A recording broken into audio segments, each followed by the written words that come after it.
And I do think that's the way people think about corporate IT. And it is a soul-searching moment, quite frankly, when I'm stuck in traffic on the interstate.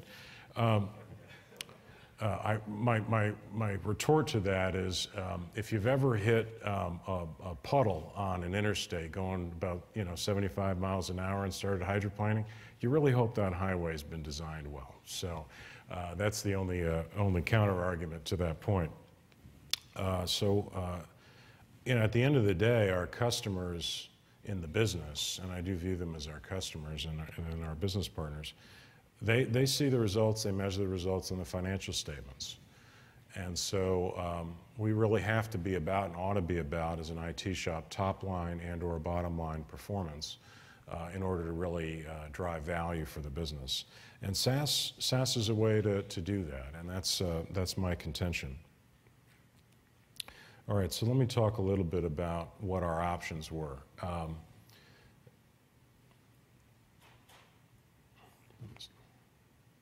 we go.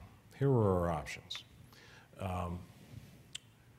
We could leverage our existing tools. We have very good technology in place that manages our replenishment business. We do demand-based forecasting, both into the DCs and the stores. We replenish at the SKU store level, recalculating that every day, and that's worked quite well for us. If you believed we could be better, that was one option, is you could continue to iterate, analyze, tweak, turn the dials, knobs, and switches and try to produce a better outcome. You could, of course, buy a new tool and replace our existing technology. And that might, on paper, look like a better way to go, but you are gambling the capital in order to produce the better outcome. Even though the underlying system in this particular case had been fully depreciated, it's still a gamble to write a big check and hope that the business can drive value out of a different solution. And the third option we found was a SaaS solution that allowed us to incur costs as we realize value. And I'll talk a little bit more about that in a second, but it was certainly an intriguing idea that 4R represented.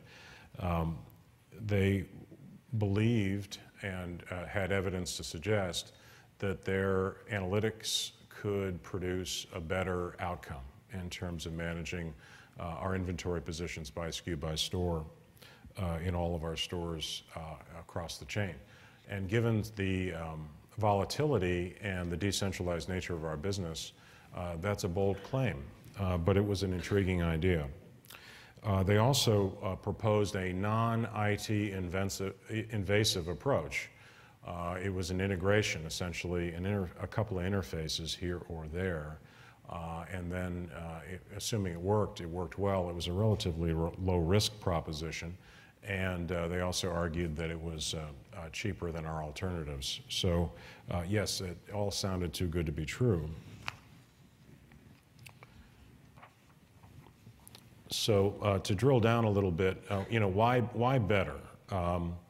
At the SKU store level, as I said earlier, their approach is designed to set the inventory levels. Let me be sure I get this correct. Set the inventory levels at that SKU store level of granularity. And given even though we carry the same assortment, sales patterns are extremely variable across the country in 44 states and 6,700 locations.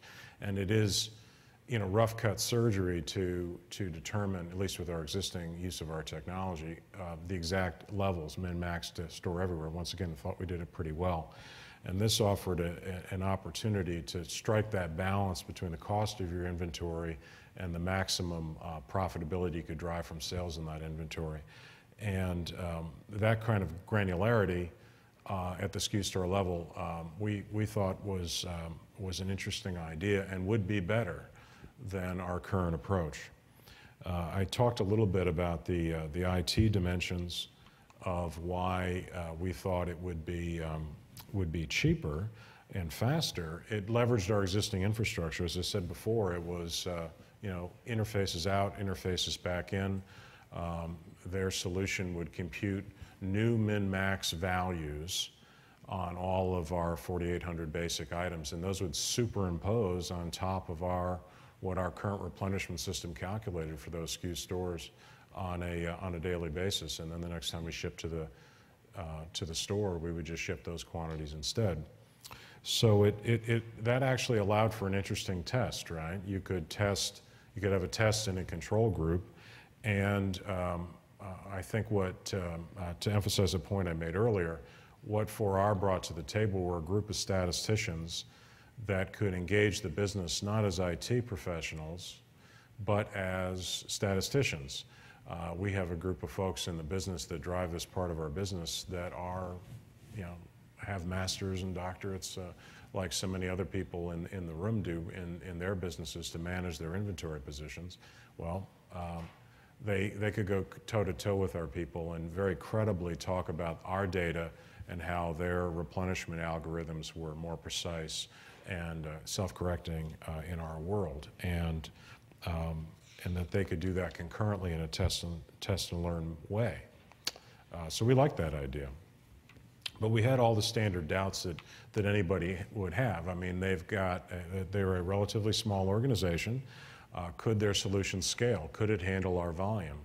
You know, we service, I don't know, 14, 15 million customers a week. You know, there's a lot of churn across our stores. Was it truly better? It was a better idea. We granted them that, but would it really work better in the real world? Could we measure the business impact? And did we really want to gamble on this significant part of our business? So we set up a test that allayed our fears, but also mitigated the risks associated with. Let me talk about the way we approached it. For starters, we did a historical analysis, backward looking, right? So we looked at our business and we said, well, what if we did it, kind of their way? What would it have yielded? And how would we have managed our inventory differently? We liked the results. We then picked 120 stores and 109 control stores where we didn't change anything. And we felt that they were, good cross-section of the stores, good cross-section of the SKUs, and we did a test. We ran this pilot for 6 months. We added a little time at the end just to be 100% sure.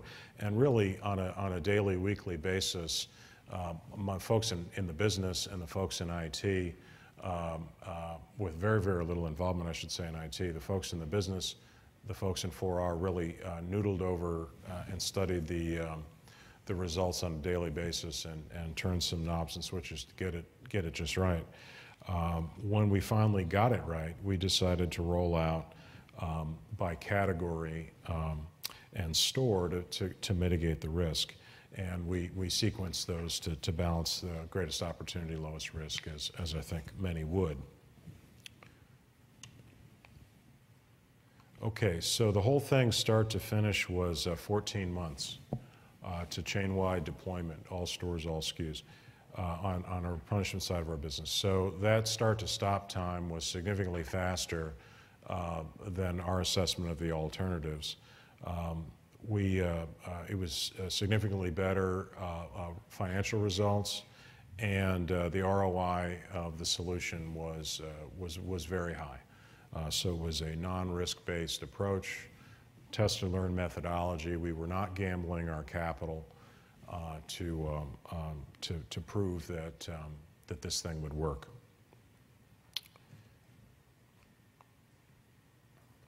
Okay, so to sort of wrap up, what were the key success factors? Well, my partners in the business, as I said earlier, and IT, we were willing to think differently. We thought differently about this process. We looked and created a new analytical model for our business. It was a new organizational approach to include that third constituency, and we formed a new and successful and valuable partnership. We put in place a process to move quickly and to mitigate risk. While we had doubts, we set up a process to address or mollify those concerns. We measured our goals and our results, or we measured our results against our goals consistently throughout the process. And as I said a few times now, it's consistently this solution consistently met the goal of better, faster, and cheaper, and it did exceed the initial ROI estimates for our solution. I should also comment that it wasn't a kind of a one-and-done type exercise with this partner. They've been with us through the last year as well, looking at other opportunities to improve and drive our business. Our business has changed over the course of the ensuing year as well. We've changed our categories, broadened our mix in certain areas, and 4R has been a consistent partner throughout that process, helping us kind of adjust things and stay current. We've given them new initiatives and new challenges beyond this one, and those have all been very positive to date. So in closing, what is it that makes it a successful SaaS offering? In my view, it is a combination of collaboration with your business partners. It's an opportunity really for us in IT to become that trusted and informed advisor, right? It's an opportunity for you to help your customer in the business drive real value. And often when you're building a large-scale solution or customizing an existing solution, you as an IT person do get pulled down into the technical details of that. However, if the solution is largely abstracted from your data center and abstracted from your infrastructure, it can drive a lot of value and not pull you down those details. It's also can be significantly less costly. There's a unique opportunity as well for you as an IT shop and an IT leader to assess whether this partner is going to bring that value. I mean, if anybody in your company should know whether an external partner has the right IT horsepower to deliver a scalable and supportable solution for your business, it's you in IT. And I think it's a unique role that we have, and it's a great opportunity, as I've said before. So is your organization, really ready? Is probably the final closing point I would make. They too have to be willing to think differently about the problem. They too have to be willing to form a partnership. It isn't just a transactional nature. They are not an abstracted, a true SaaS solution in my view is not a choice between IT and a SaaS solution. It's a different choice. And it implies that business partner working actively and aggressively, and the right relationships, and we have several like this. For our just a very good example of one is a virtual extension of our logistics and supply chain organization, and they really view themselves that way, and my business partners view them that way, and I think that's been the real hallmark of the success. And all the credit in the world to my folks in the business for driving that value. And we were just there to help, as IT often is. So with that being said, thank you. Thank you for your time today. I hope you found that interesting, and I'm happy to answer any questions.